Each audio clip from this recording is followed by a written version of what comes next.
자금 세탁 방지 모형에 개발을 했어요. 예, 돈 세탁도 포함됩니다. 실제로 이제 모델을 자체 개발을 하고 있고 그거를 서비스화했기 때문에 특별하다라고 생각할 수 있습니다. 건수가 많으면 신용도를 좀 높게 평가해 준다거나 금융에 이력이 부족하신 분들을 대상으로 하는 신용평가 모형을 개발을 한 적이 있고, 대기 시간 예측 한번 얘기해 주시면 좋을 것 같은데. 갑자기요? 안녕하세요. 데이터 모델링 셀 한민규 셀장입니다. 안녕하세요. 또 뵙겠습니다. 데이터 사이언스 셀 정한성입니다. 안녕하세요. 데이터 사이언스의 원소윤 셀장입니다. 제 셀장님이십니다. 하는 일을 꾸준히 보고 드려야 하는 입장이다 보니까 조금 긴장이 되는 것도 같습니다. 네, 엄청 훌륭합니다. 감사합니다. 네, 저희는 이제 하나금융그룹에서 일어나는 비즈니스 의사결정 문제들이 있는데요. 그런 문제들을 이제 데이터를 사용해서 해결하는 그런 일을 하고 있습니다. 그리고 저희가 이제 하나금융그룹에서 이제 주로 집중하고 있는 분야는 크게 세 가지 업무 영역이 있는데요. 첫 번째로는 리스크 관리, 두 번째는 업무 효율화, 세 번째는 손님 관리 영역입니다. 저희는 역사와 전통이 좀 깊다고 말씀드릴 수 있는데요. 융합기술원이 2018년도에 처음 생겼어요. 근데 2019년도부터 원큐 신용대출이라고 하는 서비스에 가계 대상으로 하는 신용평가 모형을 만드는 일부터 시작해서 지금까지 쭉 그 집약되는 기술들과 파이썬 라이브러리 같은 것들을 개발해오는 역할을, 쉽게 말해 신용평가 모형을 개발하는 일을 하고 있습니다. 네, 제가 아까 저희가 하는 일에 대해서 말씀드릴 때 세 가지 영역 말씀드렸는데, 첫 번째로는 이제 리스크 관리 영역에 있어서 올해 자금 세탁 방지 모형에 개발을 했어요. 이게 자금 세탁이면 돈 세탁 말씀하시는 거예요? 예, 돈 세탁도 포함됩니다. 자금 세탁, 범죄 금융기관이 오히려 이용되는 거기 때문에 자금 세탁으로 의심되는 거래에 대해서 국가기관에 보고를 해야 되는 의무가 있습니다. 그래서 범죄로 인한 피해를 최소화하고 국가 차원의 손실 같은 것을 최소화하기 위해서 저희가 자금 세탁으로 의심되는 거래를 더 정교하게 찾고 이런 것들이 되게 중요해지고요. 제가 여기서는 아닌데 한번 전화를 받아서 이제 이게 의심이 된다라고 보고를 드려본 적은 있었고, 지금은 모델이 이제 그걸 점수화해서 보여줌으로써 점수가 높으면 이게 좀 의심이 많이 된다 보고가 되고 있습니다. 자금 세탁 거래인지 아닌지에 따라서 특정 패턴이 이제 드러나는데, 원래는 이제 사람이 바뀐 패턴을 인지를 하고 그걸 코드로 수정을 한 후에 서비스에 반영을 하게 돼요. 변화된 패턴을 사람이 인지하고 그거를 반영하는 데까지 짧게는 2주, 길면 한두 달 정도 걸리는 걸 그냥 AI 모델이 알아서 학습을 하고 하루 이틀 내에 변화된 패턴을 감지한다라고 생각을 하시면 돼요. 시간과 노동력이 줄어들게 돼서 빠른 대처가 가능하고 그에 따라서 정확도도 높아지게 됩니다. 저희는 지금 기계학습 기법을 사용을 하는데 글자 그대로 기계를 학습시킨다라는 거예요. 하나금융융합기술원이 특별한 이유가 실제로 이제 모델을 자체 개발을 하고 있고 그거를 서비스화했기 때문에 다른 금융권에 비해서 특별하다라고 생각할 수 있습니다. 저희가 업무 효율화 영역에서 최근에 이제 콜센터, 이제 상담센터 쪽으로 이제 손님들이 이제 문의를 많이 주시는데요. 오늘 어떤 상담이 얼마나 많이 들어올지 이런 걸 예측하는 그런 모델을 개발을 했었는데요. 매일 평균적으로 한 5,000건 정도? 굉장히 많죠. 굉장히 많은 문의가 매일매일 들어오고 있어요. 문의 유형에 따라서 특정 업무, 예를 들어서 뭐 대출 만기에 관련된 상담이 어떤 날에 되게 집중이 된다. 그러게 되면은 그 손님들을 응대할 수 있는 인력이 한정돼 있기 때문에 손님들의 이제 그 상담 대기 시간이 굉장히 늘어날 수 있어요. 예를 들어서 오늘 그 대출 만기 상담이 굉장히 많을 것 같아 라고 예상을 미리 할 수 있다면 그 업무에 응대를 할 수 있는 인력을 좀 미리 알맞게 배정을 해서 이제 손님의 대기 시간도 줄이고 상담원 분들이 업무 부하도 좀 약간 적절하게 분배할 수 있는 그런 효과, 네, 그런 것들을 거둘 수 있을 거라고 좀 생각했습니다. 매일 5,000건씩 들어오는 그런 것들이 이제 몇 년, 단연간 이제 축적된 데이터들이 있어요. 그럼 최초의 문의가 뭐 어떤 업무와 관련된 문의다 이런 것들이 태그로 다 붙어 있기 때문에 예를 들어서 뭐 1월에 연말정산 시즌에 문의가 많이 몰린다던가 명절 전후로 문의가 폭주한다던가 이런 것들을 패턴을 분석할 수 있고 이제 그걸 기반으로 해서 이번 달에 25일 근처에는 어떤 문의가 많이 몰리겠구나 이 정도로 이제 예상을 할 수 있다고 보실 수 있을 것 같습니다. 저희가 모델로 산출한 결과들을 이제 매일 아침에 상담센터 이제 매니저님께서 확인하시고 그거에 맞게 교육 일정이라든가 휴가 일정 이런 것들에 좀 반영을 하고 계시고요. 그걸로 이제 기대되는 것들은 상담원 분들도 나는 뭐 여신 상담 전담이니까 오늘 얼마가 들어올지 잘 모르겠지만 일단은 나는 내가 배정된 업무를 위해서 그냥 대기하는 시간이 많아질 수밖에 없는데요. 이제 그런 시간들을 상대적으로 좀 줄일 수 있다고 생각이 들고 그 시간에 교육이라든가 좀 더 부가가치가 높은 업무에 좀 시간을 투여함으로써 좀 더 생산성이 올라갈 거라고 생각을 합니다. 그 대기 시간 예측 한번 얘기해 주시면 좋을 것 같은데. 손님 대기 시간. 네. 갑자기요? 갑자기지만 그게 가장 와닿을 것 같아요. 작년에 이제 진행한 프로젝트에서 이제 약간 POC가 뭐냐면 프루프 오브 컨셉이라는 용어인데요. 그러니까 뭔가를 본격적으로 적용하기 전에 타당성을 좀 검증하기 위한 작은 프로젝트로서 이제 간단하게 미니 파일럿 프로젝트 같은 걸로 이제 간단하게 적용을 먼저 해보는 거예요. 손님이 이제 영업점에 내방을 하실 때 이분들이 얼마나 대기를 해야 되는지 예측하는 그러면 이제 손님한테 한 20분 이상 걸릴 것 같아요. 이렇게 얘기를 해주시면 손님도 그거에 맞게 다시 올게요. 이렇게 하실 수 있잖아요. 그러니까 그런 것들을 좀 작게 해봤었고요.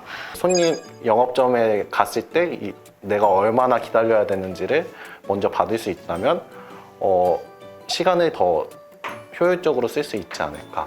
긍정적으로 POC가 됐고요. 저희의 주장을 이제 증명을 했고 그거에 대해서 앞으로 어떻게 서비스화 할 것인지에 대해서 고민을 하고 있어요. 손님 프로파일링을 통한 개인화 마케팅이라는 주제로 제가 지금 진행을 하고 있고요. 일반인 분들에게는 범죄 프로파일링이 익숙하신데 여기서 범죄를 손님으로 이제 대체를 한다면 손님 프로파일링이 돼요. 그러면 손님의 거래나 이제 행동 데이터를 기반으로 거래 패턴이라든지 뭐 심리 상태를 파악을 할 수 있고 팝업 메시지나 문자 발송 아니면 뭐 스타벅스를 준다 이런 거 같은 마케팅을 할 수 있게 되는데 이러한 프로세스가 손님 프로파일링을 통해 이제 개인 맞춤형 마케팅을 한다라고 생각을 하시면 됩니다. 얼마 전에 골드바를 자막으로 해서 하나 어플에서 뜨더라고요. 네, 저도 모르게 클릭하게 된 거예요. 맞아요. 그래서 얘는 골드바에 반응할 것 같으니까 저한테 데려왔다. 네, 맞습니다. 30대 남성, 20대 여성 뭐 이렇게 딱 그거는 이제 모델이 없어도 사실은 할 수 있는 부분이라면 저희는 이제 다른 정보들을 다 결합을 해서 딱 단정 지을 수 없는 그런 세그먼트 같은 것들을 만들고요. 그 고객군별로 가장 잘 반응할 것 같은 그런 제안을 저희가 하기 위해서 노력을 하고 있다. 원큐 앱을 켰을 때 이 앱이 지금 나의 어떤 상태라든가 맥락이라든가 이런 것들을 잘 이해하고 있구나. 이런 느낌을 갖게끔 저희가 뒤에서 작업을 하고 있다. 이렇게 생각해 주시면 될 것 같아요.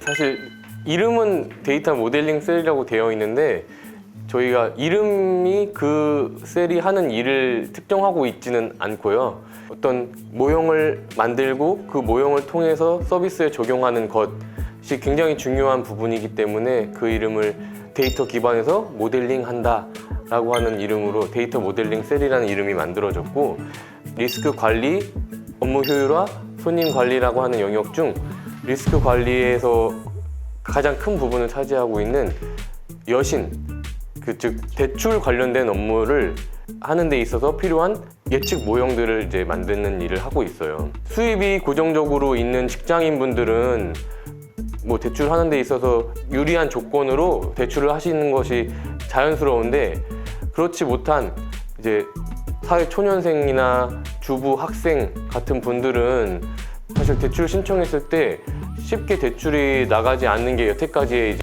상황이었어요. 그래서 사실 저희 셀에서 2021년에 심파일러라고 하는 금융의 이력이 부족하신 분들을 대상으로 하는 신용평가 모형을 개발을 한 적이 있고, 그러면 어떻게 이런 금융 이력이 부족하신 분들을 신용도를 잘 평가하기 위해서 어떻게 했느냐? CB 데이터라고 하는 신용정보회사들이 수집한 금융정보하고 하나은행의 내부에 보유하고 있는 수신 거래 내역 정보 두 개를 가명 결합을 통해서 조금 더 쉽게 생각하면 이 사람의 통장을 좀 들여다보는 거예요. 이 사람의 통장에 잔고가 많이 쌓여있는 사람은 실제로 소득이 조금 적더라도 대출을 내줬을 때 갚을 상환 능력이 충분히 있다라고 우리가 판단할 수도 있고, 자동이체 건수가 많으면 이 사람은 어떤 고정적인 지출 행위를 할 수 있는 능력을 가진 사람이다 라고 판단을 해서 자동이체 건수에 비례해서 신용도를 좀 높게 평가해 준다거나 하는 그런 부분들을 하나은행 내부 거래 데이터로만 할 수 있으니, 그런 것들이 가능하도록 데이터를 구축하고 사회초년생이나 주부들에게도 좀 더 대출이 나갈 수 있도록 하는 모형을 개발했어요. 가명 결합이라는 게 내 정보가 아무렇게나 이제 결합이 되고 그걸 누군가 파악할 수 있게 된다면 무서울 수 있겠죠. 그래서 모든 개인정보를 비식별화나 뭐 마스킹이나 그런 작업을 거치고 가명 정보를 결합할 수 있게끔 해놓은 상태인 거고, 하나은행에서 취급할 수 있는 데이터가 있고 SK텔레콤에서 이제 취급할 수 있는 데이터가 있고 나이스평가정보에서 다룰 수 있는 신용평가 데이터가 있어요. 세 군데 있는 데이터를 결합을 하는 게 과거에는 불가능했었고, 그거를 법적으로 데이터 3법을 법 제정을 한 후에 그걸 가명 결합을 가능하게 했어요. 그래서 이제 재작년에 처음으로 1회에 가명 결합 경진대회라고 해서 이제 조금 더 유익하게 이제 사회에 쓰였는지에 대해서 이제 평가해서 이제 시상하는 이제 그런 제도가 생겼었습니다. 그래서 법이 만들어지고 나서 가명 정보를 이용해서 처음 서비스를 시작을 했는데 그거 관련 공모전에서 수상을 했다라고 이해를 하시면 돼요. 그 사람이 가진 정보를 토대로 점수화해서 표현하는 것이 이제 저희가 AI 기반으로 조금 더 변별력이 높은 스코어 카드를 만들어낼 수 있다라고 표방하고, 지금 실제로 그런 기술들이 만들어져 있습니다. 대출이 안 되시는 손님들이 제일 궁금해하시는 게, 그러면 나는 왜 대출이 안 되는 거예요? 라고 하는 질문에 바로 대답할 수 있고, 대답할 수 없는 내용들에 대해서는 우회적으로 이렇게 하시면 대출이 더 잘 대출이 가능하실 것 같아요 라고 안내도 가능한 그런 부분이 있죠. AI 기반의 신용평가 기술이라고 하는 것이고, 그것이 하나금융그룹에 있는 모든 분들이 원하시면 사용할 수 있도록 저희 셀에서 파이썬 라이브러리 형태로 개발이 완료가 돼 있어요. 실제로 그 개발 이후에 많은 과제들이 그 코드를 활용해서 모형이 개발되고 있어요. 두 분도 사용해 보셨어요? 저희는 그 업무가 달라서. 그렇게 하면 안 되죠. 그래요? 네. 네. 사용해봤습니다. 저 말고 여기 이제 셀원 분들이 아주 잘 사용하고 있어요. 그게 아직까지 이제 저희의 어려움인데, 신용평가를 넘어서 데이터 분석가들이 모두 공통적으로 활용할 수 있도록 하는 그런 이제 노력도 같이 병행해서 하고 있습니다. 저희 같은 경우는 사실 아까 한 팀이라고 말씀드렸던 것처럼 데이터 분석가들이 활용할 수 있는 많은 것들이 라이브러리라고 하는 형태로 만들어지는 것을 이제 지향하면서 나아가고 있다고 생각해 주시면 됩니다. 조만간 쓰게 될 겁니다.